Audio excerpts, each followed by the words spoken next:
എല്ലാവർക്കും white zone ഫുട്ബോളിന്റെ മറ്റൊരു വീഡിയോയിലേക്ക് സ്വാഗതം. ഈ ഒരു വീഡിയോയിലൂടെ നമ്മൾ നോക്കാനായിട്ട് പോകുന്നത് കഴിഞ്ഞ ദിവസം ബാഴ്സലോണ vs ജിറോണ മത്സരത്തിൽ ബാഴ്സ പരാജയപ്പെട്ടിട്ടുണ്ടായിരുന്നു. അപ്പം ഇതിപ്പോൾ ഞാനിവിടെ പറയേണ്ട കാര്യം എന്താണെന്നുള്ളത് നിങ്ങൾക്ക് തോന്നിയേക്കാം. കാരണം നമ്മൾ കഴിഞ്ഞ വീഡിയോയിൽ പറഞ്ഞിട്ടുണ്ടായിരുന്നു റയൽ മാഡ്രിഡ് ആ ഒരു കാഡിസിനെതിരെ 3-0 എന്നുള്ള മാർജിനിൽ ആ ഒരു മത്സരം വിജയിച്ചിട്ടുണ്ട്. ഇനിയിപ്പോൾ ഒരു ബാഴ്സലോണ ജിറോണക്കെതിരെ പരാജയപ്പെടുകയാണെന്നുണ്ടെങ്കിൽ റയൽ മാഡ്രിഡ് ഈ ഒരു മെയ് 4-ാം തീയതി തന്നെ ഈ ഒരു ലാലിഗന്റെ ടൈറ്റിൽ എടുക്കുന്നുള്ളത് നമ്മൾ ഇന്നലെ പറഞ്ഞിട്ടുണ്ടായിരുന്നു. അപ്പോൾ ഇന്നത്തെ കളിയിൽ ബാഴ്സലോണ ജിറോണക്കെതിരെ 4-2 എന്നുള്ള സ്കോറിന് പരാജയപ്പെടുകയാണ് ചെയ്തിട്ടുണ്ടായിരുന്നത്. അങ്ങനെ ബാഴ്സ പോയിന്റ്സ് ഡ്രോപ്പ് ചെയ്തു. റയൽ മാഡ്രിഡ് റയലിന്റെ ചരിത്രത്തിൽ തന്നെ 36ാമത്തെ ടൈറ്റിലാണ് നേടുന്നത്. ഇതിലിപ്പോൾ എടുത്ത് പറയുകയാണെന്നുണ്ടെങ്കിൽ യൂറോപ്യൻ ടോപ്പ് 5 ലീഗിൽ ഏറ്റവും കൂടുതൽ ലീഗ് ടൈറ്റിൽസ് അടിച്ചിട്ടുള്ള ക്ലബ്ബ് ഏതാണെന്ന് നോക്കുകയാണെന്നുണ്ടെങ്കിൽ 1-ാം സ്ഥാനത്ത് 2 ക്ലബ്ബുകൾ നമുക്ക് കാണാൻ കഴിയും.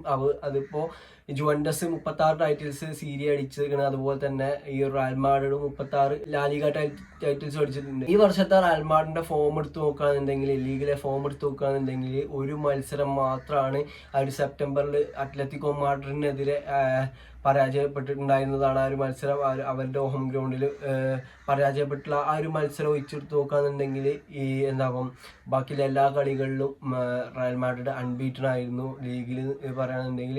അതുപോലെ തന്നെ ഈ ഒരു സീസൺ പറയുകയാണെന്നുണ്ടെങ്കിൽ അത്ര നല്ലൊരു നമ്മുടെ പ്ലേയേഴ്സിൻ്റെ സൈഡൊക്കെ നോക്കുകയാണെന്നുണ്ടെങ്കിൽ 3 ഫസ്റ്റ് 11 പ്ലേയേഴ്സിന് അടക്കം ACL ഇഞ്ചുറി വന്ന ഒരു സീസണാണ്. അതായത് ഇഞ്ചുറികളുടെ ഒരു കളിയായിരുന്നു. ആ ഒരു ഇഞ്ചുറികളെ തരണം ചെയ്തത് ഈ ഒരു ആൻസലോട്ടി എന്ന് പറയുന്ന മാനേജറാണ്. ഈ ഒരു കപ്പടിച്ചതിൽ ഏറ്റവും കൂടുതൽ ക്രെഡിറ്റ് കൊടുക്കേണ്ട ഒരാളെന്ന് പറയുന്നത് ആൻസലോട്ടിക്കാണ്. ആൻസലോട്ടി ഈ ഒരു ജനുവരിയിൽ നമുക്കറിയാം റൂഡിഗറിന് അതിൻ്റെ ഇടയ്ക്ക് ഒരു പരിക്ക് പറ്റിയല്ലോ. അങ്ങനെ കുറച്ച് മത്സരങ്ങൾ മിസ്സായിട്ടുണ്ടായിരുന്നു.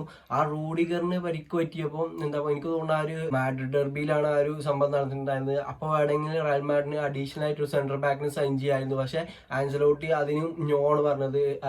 എന്നിട്ട് ആ ഒരു പൊസിഷൻക്ക് ആ ഒരു ചുവമിനിനെ എടുത്തുകൊണ്ട് സെൻട്രൽ ബാക്ക് റോളിൽ കളിപ്പിക്കണം നമ്മൾ കണ്ടു. പിന്നെ മറ്റൊരു എക്സാമ്പിൾ പറയുകയാണെന്നുണ്ടെങ്കിൽ ഈ ഒരു ആൻസലോട്ടി തന്നെ ആ ഒരു റൂഡിഗറിന്റെ ആ ഒരു ഇതിൽ തന്നെയാണ് ജിറോണ vs റയൽ മാഡ്രിഡ് മത്സരം വന്നിട്ടുണ്ടായിരുന്നത്.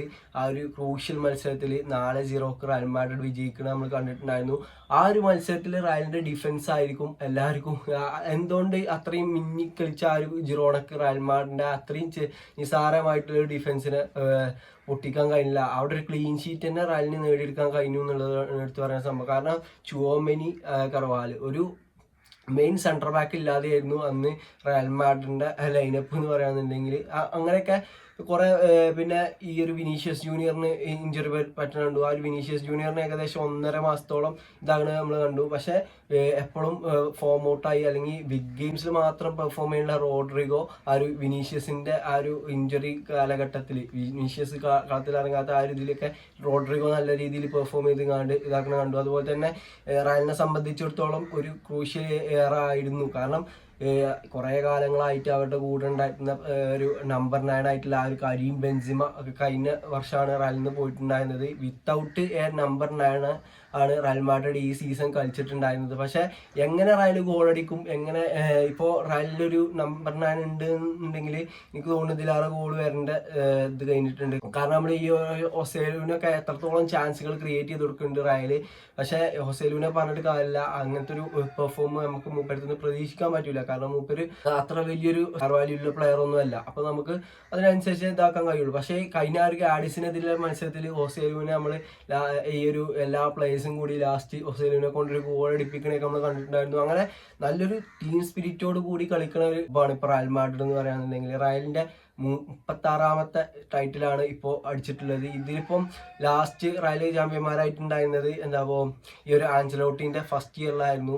അതിനെക്കുറിച്ച് പറയുകയാണെന്നുണ്ടെങ്കിൽ വേറെ പറയാനുണ്ടാവും. പക്ഷെ അങ്ങനെ നീട്ടിപ്പോണില്ല. പിന്നെ ഇപ്പോൾ റയലിന്റെ ടോട്ടൽ സീസൺ വൈസ് നോക്കുകയാണെന്നുണ്ടെങ്കിൽ ഇതിപ്പോൾ 2ാമത്തെ കപ്പാണ്. മറ്റേ സൂപ്പർ കോപ്പ ഡി എസ്പാന എന്നുള്ള ആ ഒരു കപ്പ് റയൽ അടിച്ചിട്ടുണ്ടായിരുന്നു ജനുവരിയിൽ. അതുപോലെ തന്നെ ഇപ്പോൾ ലാലിഗ അടിച്ചിരിക്കുന്നത്. ഇനിയിപ്പോൾ റയൽ മാഡ്രിഡിന്റെ മുന്നിലുള്ളത് യുവേഫ ചാമ്പ്യൻസ് ലീഗ് ആണ്. ചാമ്പ്യൻസ് ലീഗിൽ ആദ്യ ലെഗ് കഴിഞ്ഞപ്പോൾ ബയറിനോട് 2-2 എന്നുള്ള സമനിലയിലാണ് സെമി ഫൈനൽ കഴിഞ്ഞിട്ടുള്ളത്. ഇനിയിപ്പോൾ ഈ ഒരു വീക്കിൽ ഒരു സെക്കൻഡ് ലെഗ് ഉണ്ടാവും. അതിൽ റയൽ ഫൈനലിലേക്ക് എത്തുകയാണെന്നുണ്ടെങ്കിൽ അതും ഒരു ഹോപ്പാണ് റയൽ മാഡ്രിഡിനെ സംബന്ധിച്ചിടത്തോളം. അപ്പോൾ കുറേ ഇഞ്ചറികളും കാര്യങ്ങളൊക്കെ തരണം ചെയ്തിങ്ങാണ്ട് ഈ ഒരു സീസണിൽ എന്താപ്പം ഈ ഒരു ലാലിഗ കിരീടം റയൽ മാഡ്രിഡ് സ്വന്തമാക്കിയേക്കാണ്. പറയാനാണെന്നുണ്ടെങ്കിൽ ഈ ഒരു കോർട്ടോയിസ്, അലബ, മിലിറ്റാവോ ഇങ്ങനത്തെ ഈ താരങ്ങളൊന്നും സീസണിന്റെ ഏകദേശം ഒരു 2-3 മാസമൊക്കെ കളത്തിലുണ്ടാവുള്ളൂ. ഈ കോർട്ടോയിസിന്റെ കാര്യം പറയുകയാണെന്നുണ്ടെങ്കിൽ കോർട്ടോയിസ് കഴിഞ്ഞ സീസണിൽ എന്താ ഒരു കളി കളിച്ചിട്ട് പിന്നെ ഇപ്പോൾ ഇന്നലെയാണ് മൂപ്പര് മത്സരം ഈ ഒരു സീസണിൽ കളിക്കുക എന്നുള്ളത്. അതായത് മൂപ്പരെ ഫസ്റ്റ് മത്സരമായിരുന്നു ഇന്നലെ. അതിലൊരു ക്ലീൻ ഷീറ്റും